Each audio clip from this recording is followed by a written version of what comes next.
Assalamualaikum warahmatullahi wabarakatuh. Selamat datang di channel Ayo Ngopi Aja. Sejarah peradaban Islam penuh dengan banyak kisah. Ada suka, duka dan cerita keemasan hingga kegelapan.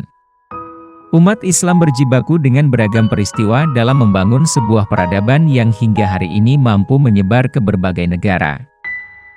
Kisah Khalifah Ar-Rasyidun merupakan cerita awal yang memulai tonggak Islam pasca Nabi Muhammad. Masa transisi itu penuh dengan cerita para sahabat yang banyak perlu diteladani. Namun, di balik itu ada kisah menyedihkan. Kisah tentang pembunuhan terhadap para khalifah.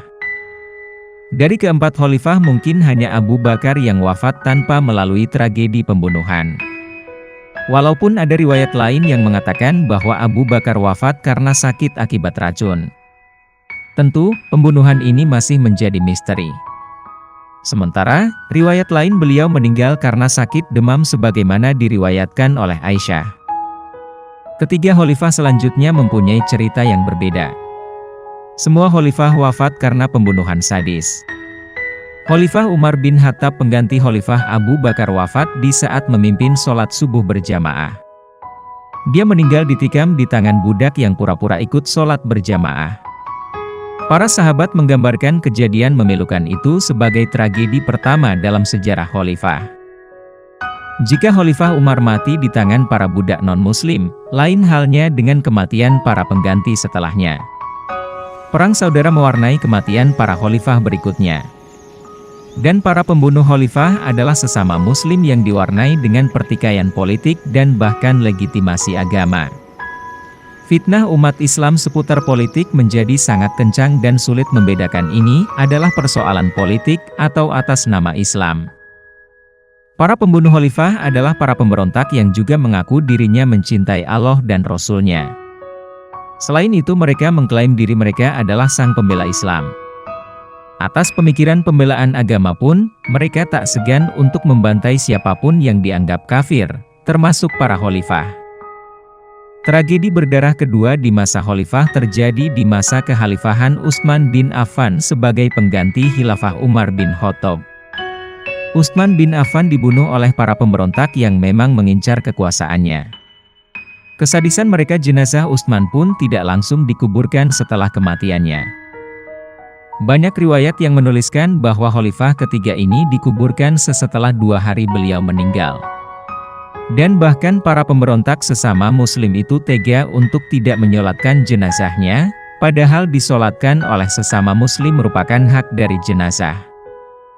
Ketika Khalifah Utsman bin Affan ditandu untuk dimakamkan jenazahnya, ada saja orang yang masih melemparinya dengan batu, meludahinya bahkan melarangnya dikuburkan di pemakaman Islam.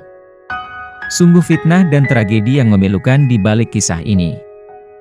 Sekarang dapat kita saksikan bahwa kuburan Utsman bin Affan awalnya merupakan kompleks pemakaman kaum Yahudi, karena jenazahnya ditolak dikuburkan di makam muslim. Dan baru ketika di era dinasti Umayyah kompleks pemakaman tersebut disandingkan dengan pemakaman Islam. Demi kekuasaan dan persoalan politik, seolah umat Islam jatuh kembali pada perilaku mereka seperti masyarakat yang hidup di zaman jahiliyah. Sebagian umat Islam dibutakan dengan kekuasaan dan fitnah politik yang hanya diperbudak oleh nafsu yang mereka miliki tanpa mempergunakan akal dan norma Islam. Kekhalifahan Utsman bin Affan berakhir dan digantikan oleh sahabat Ali bin Abi Thalib. Tak jauh beda dengan Utsman, Ali pun juga mendapatkan perlakuan yang sama oleh lawan politiknya. Kejadian ini banyak dikenal dengan tragedi Karbala. Para pemberontak yang digerakkan oleh beberapa golongan untuk mengepung kediaman sang Khalifah Ali. Akibat dari pengepungan ini, menyebabkan Khalifah Ali dan juga pengikutnya merasa kelaparan dan kehausan. Di tengah penderitaan mereka, masuklah salah satu pengeksekusi sang Khalifah Ali. Tanpa belas kasih, Ali dibunuh secara brutal. Khalifah Ali ditusuk hingga kehabisan darah dan meninggal dunia. Bahkan pembunuh Ali adalah orang yang fasih, hafal dan pernah mengajarkan Al-Quran. Tragedi itu tidak berhenti di situ. Para pengikut Ali pun juga dibantai secara massal oleh mereka yang juga mengaku pembela agama. Pembantaian ini merupakan pembantaian terbesar kepada para sahabat Rasulullah yang ternyata dilakukan bukan kepada kaum kafir, namun dengan sesama pemeluk agama Allah. Kebodohan menjadikan ketaatan yang buta dan mengakibatkan kesalahan dalam beragama. Dengan mengingat masa lalu, harusnya kita dapat mempelajari banyaknya aksi masa lalu yang mengatasnamakan agama demi sebuah keuntungan. Kita mestinya memahami makna khilafah yang sebenarnya yang di era sekarang ini banyak dijadikan barang dagangan sebagai ideologi politik transnasional. Sebuah ideologi yang mencoba ditancapkan untuk membelah umat Islam mengatasnamakan persatuan Islam, tetapi akan meruncingkan umat Islam. Ada ambisi besar untuk mengembalikan umat kepada masa lalu yang dalam impian mereka untuk menyatukan dan mengembalikan Islam. Namun, cara-cara kekerasan seperti aksi ISIS atas nama Khalifah Islam sudah cukup menggemparkan dunia. Berbagai sejarah harus dijadikan pelajaran. Umat yang buta sejarah akan digilas oleh sejarah. Jangan karena ambisi politik kekuasaan lantas Islam mudah dijadikan dasar untuk kepentingannya. Inilah yang terjadi pada masa tragis pembunuhan para khalifah. Mungkinkah tragedi antar sesama umat Islam akan berlanjut? Semoga bisa menjadi teladan bagi kita semua.